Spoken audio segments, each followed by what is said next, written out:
নমস্কার বন্ধুরা, তোমরা সকলে কেমন আছো? আশা করি ভালো আছো। আজকে দ্বাদশ শ্রেণীর চতুর্থ সেমিস্টারের শিক্ষায় রাশিবিজ্ঞান অধ্যায় থেকে অবিন্যস্ত রাশিমালার মধ্যমান নির্ণয় করার পদ্ধতি সম্পর্কে আলোচনা করব। তো এই অবিন্যস্ত রাশিমালার মধ্যমান নির্ণয় করার জন্য দু রকম পদ্ধতি আছে। একটা হলো জোড় সংখ্যক রাশির ক্ষেত্রে মধ্যমান নির্ণয় করার পদ্ধতি, আর একটা হলো বিজোড় সংখ্যক রাশিমালার ক্ষেত্রে মধ্যমান বের করার পদ্ধতি। আবার জোড় সংখ্যক রাশিমালার ক্ষেত্রে দু রকম পদ্ধতি আছে। তো দু রকম পদ্ধতির মধ্যে যে কোনো একরকম পদ্ধতি ব্যবহার করা যেতে পারে। তো আজকে সমস্ত রকম অবিন্যস্ত রাশিমালার মধ্যমান নির্ণয় করার সমস্ত রকম পদ্ধতি সম্পর্কে আলোচনা করব। তো চ্যানেলে নতুন হয়ে থাকলে চ্যানেলটিকে সাবস্ক্রাইব করে দিও, আর ভিডিওটি ভালো লাগলে লাইক, শেয়ার এবং কমেন্ট করে দিও। দেখো, এখানে একটা উদাহরণ দেওয়া আছে যে নিম্নলিখিত স্কোরগুলির মধ্যমান নির্ণয় করো। তো এই রাশিটা কি না, এই রাশিটা অবিন্যস্ত রাশিমালা। অবিন্যস্ত রাশিমালা কাকে বলে? যখন রাশিগুলো সংখ্যায় কম থাকে এবং এলোমেলোভাবে সাজানো থাকে।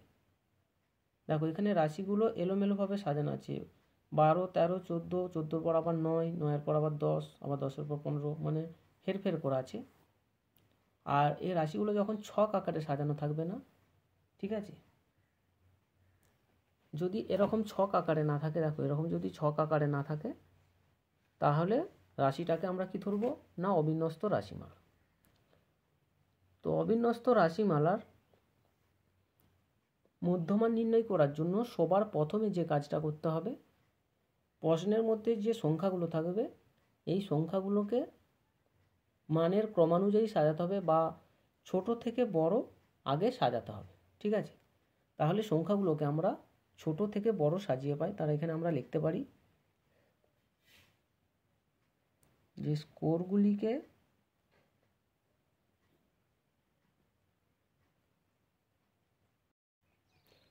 তো এখানটায় আমরা লিখতে পারি যে স্কোরগুলিকে মানের ক্রমানুযায়ী সাজিয়ে পাই।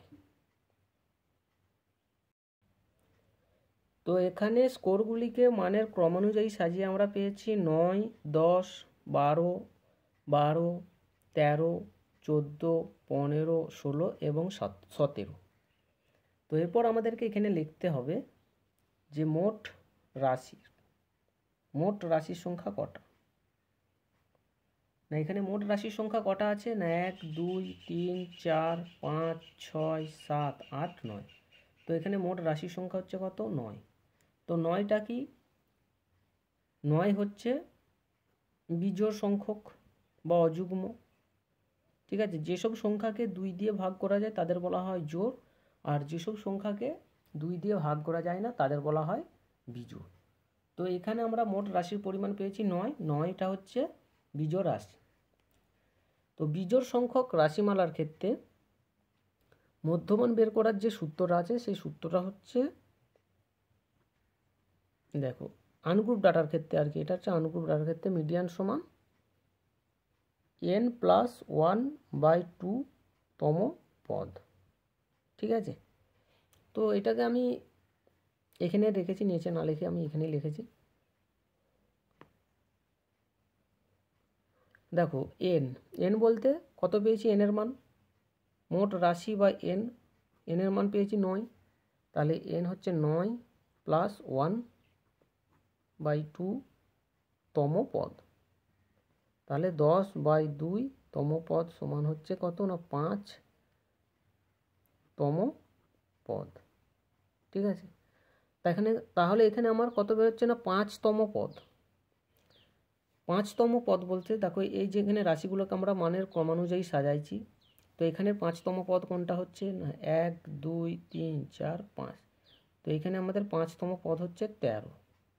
দেখো 13টাকে যদি আমরা এই দিক থেকে গণনা করি যে 1, 2, 3, 4, 5, এখানে 5 হচ্ছে। আবার যদি এই দিক থেকে গণনা করি যে 1, 2, 3, 4, 5, তাহলে আমার মধ্যমানে থাকছে কত না, 13। ঠিক আছে, তাহলে আমরা এখানটায় লিখতে পারি যে মধ্যমান সমান অতএব মধ্যমান সমান 5তম পদ সমান 13। তো এটাই হয়ে যাবে উত্তর। ঠিক আছে, তো এটা হচ্ছে কি না, এটা গেল আমার বিজোড় সংখ্যক রাশির ক্ষেত্রে। ঠিক আছে, এটা আমার বিজোড় সংখ্যক রাশির ক্ষেত্রে। এরপর জোড় সংখ্যক রাশির ক্ষেত্রে কিভাবে মধ্যমান বের করতে হয় সেটা আলোচনা করব। দেখো, এখানে একটা উদাহরণ দেওয়া আছে যে নিম্নলিখিত স্কোরগুলির মধ্যমান নির্ণয় করো। দেওয়া আছে 5, 9, 7, 6, 8, 12, 13 এবং 14। তো এটা মধ্যমান নির্ণয় করতে হলে ঠিক আগের নিয়ম অনুসরণ করতে হবে। আগে সংখ্যাগুলোকে গণনা করে দেখতে হবে। না, সবার প্রথমে আগে যেটা কাজ করতে হবে সেটা হলো যে স্কোরগুলোকে আগে মানের ক্রমানুযায়ী সাজাতে হবে। স্কোরগুলিকে মানের ঊর্ধ্বক্রমে সাজিয়ে পায়।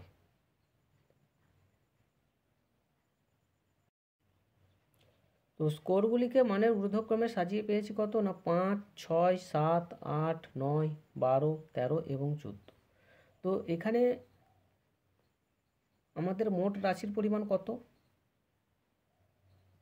না, মোট রাশির পরিমাণ হচ্ছে কটা না 1, 2, 3, 4, 5, 6, 7, 8। তো মোট রাশির পরিমাণ হচ্ছে, মোট রাশি বা এন সমান 8। ঠিক আছে, মোট রাশি বা এন হচ্ছে 8। তাহলে এটা আমাদের কি না, এটা হলো আমাদের 8 কি, 8 হচ্ছে জোড় সংখ্যা বা যুগ্ম সংখ্যা। ঠিক আছে,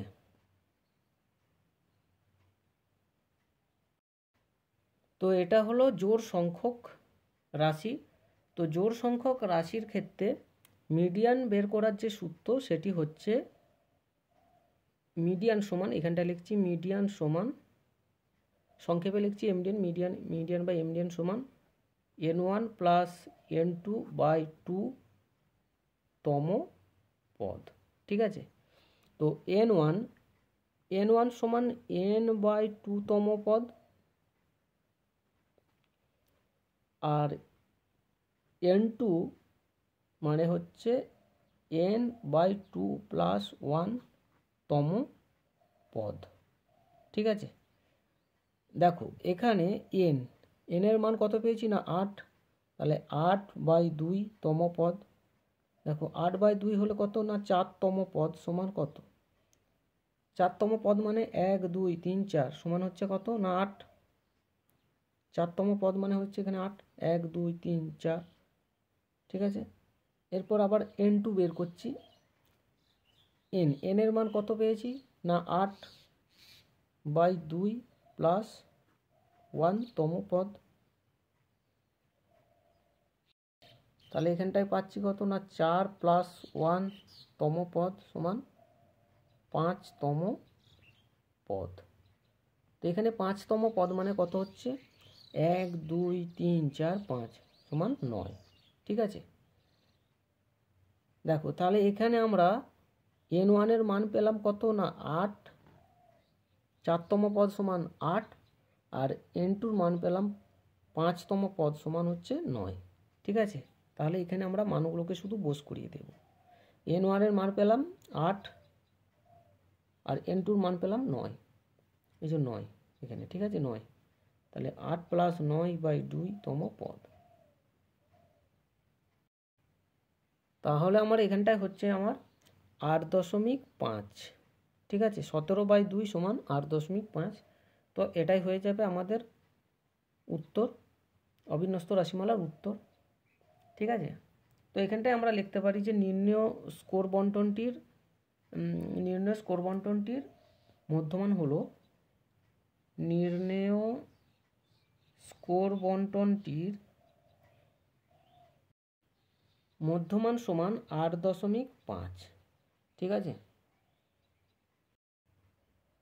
তো এরপর মধ্যমান নির্ণয় করার জোড় সংখ্যক রাশির ক্ষেত্রে আরেকটা পদ্ধতি সম্পর্কে আলোচনা করব। তো আরেকটা পদ্ধতি এখানেই আলোচনা করছি, আমি এটাকে দাগ দিয়ে দিচ্ছি, এটা আমার কমপ্লিট হয়ে গেছে, আমি এটাকে দাগ দিয়ে দিচ্ছি, ঠিক আছে। তো আমি এই জায়গাটার মধ্যে আমি সংক্ষেপের মধ্যে করে দেখাচ্ছি। দেখো নিয়মটা এতদূর পর্যন্ত একই হবে, যে প্রথমে স্কোরগুলোকে ছোট থেকে বড় পরপর সাজাতে হবে, সাজানোর পর রাশিটা জোড় না বিজোড় আগে বের করতে হবে, ঠিক আছে।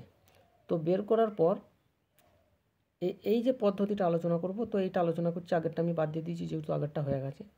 তো এখানে আমাদেরকে কী করতে হবে না, মধ্যমান বের করার আমাদেরকে যে সূত্র আছে সেই সূত্রটা হচ্ছে কি না, মধ্যমান সমান